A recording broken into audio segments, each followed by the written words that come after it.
Gerakan Solidaritas Nasional, organisasi yang digagas dan dibentuk sama Pak Prabowo itu, organisasi di mana Presiden Prabowo menjadi ketua Dewan Pembinanya.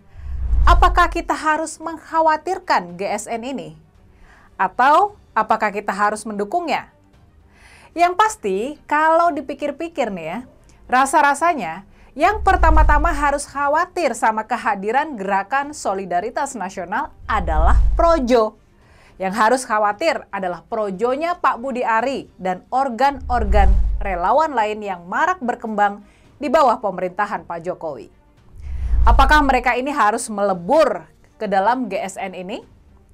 Atau apakah para personilnya harus ikutan di GSN ini supaya nggak ketinggalan kereta? Apakah mereka masih bisa eksis? Apakah mereka masih bisa mendapatkan kue kekuasaan kalau nggak bergabung di GSN? Lalu bagaimana nih nasib organ-organ relawan Pak Jokowi selama ini? Apakah mereka harus membubarkan diri dan meleburkan diri ke dalam GSN? Kalau nggak bergabung dengan GSN, bagaimana nasib mereka ke depan? Apakah mereka masih bisa berharap kepada Pak Jokowi? Apakah mereka masih bisa berharap kepada dukungan dari Pak Jokowi? Ataukah mau nggak mau, ataukah kini nggak ada pilihan buat mereka selain merapat secara total, merapat secara 100% kepada Pak Prabowo?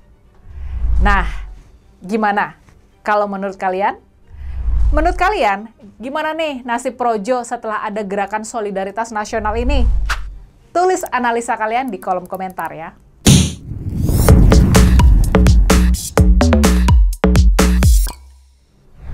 Gerakan Solidaritas Nasional adalah gagasan dari Pak Prabowo sendiri. Rencana ini sudah diungkapkan sejak bulan Maret lalu, pasca Pilpres 2024. Waktu itu, Pak Prabowo meminta tim kampanye nasional Prabowo Gibran supaya nggak dibubarkan dan dijadikan semacam paguyuban. Bahkan, adalah Pak Prabowo sendiri yang memberikan nama Gerakan Solidaritas Nasional. Pak Prabowo menunjuk Pak Rosan Ruslani, ketua tim kampanye nasionalnya, buat membidani organisasi baru ini. Dan sekarang Pak Rosan pun ditunjuk menjadi ketua dari GSN ini.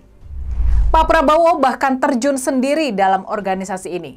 Dia menjadi ketua Dewan Pembina dari Gerakan Solidaritas Nasional.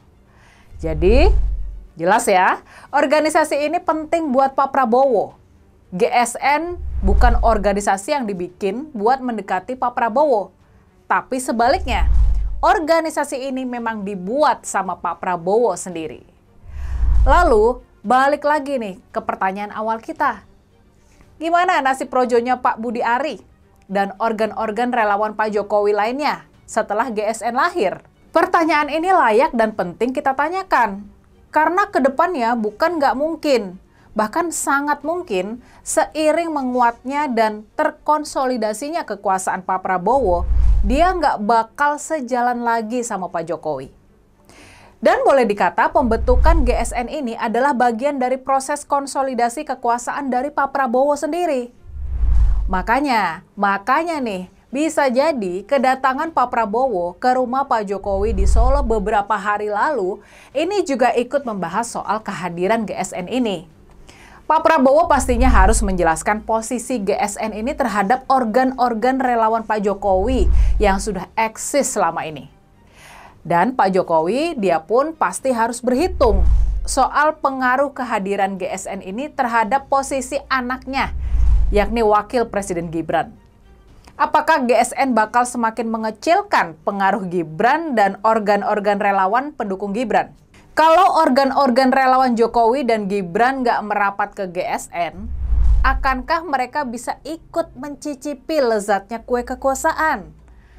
Bisakah mereka misalnya ikut mendapatkan posisi di BUMN dan anak-anak usaha BUMN, seperti yang mereka nikmati selama di era Pak Jokowi?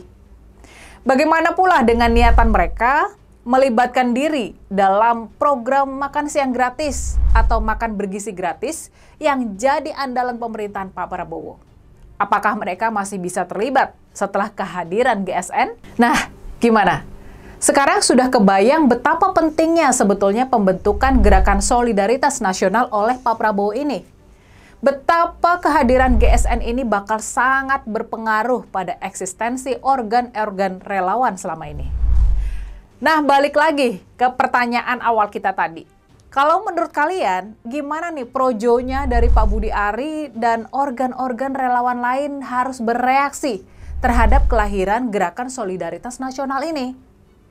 Kira-kira gimana mereka harus bereaksi? Apakah sebaiknya mereka berubah menjadi partai politik aja? Silakan tulis analisa kalian di kolom komentar ya.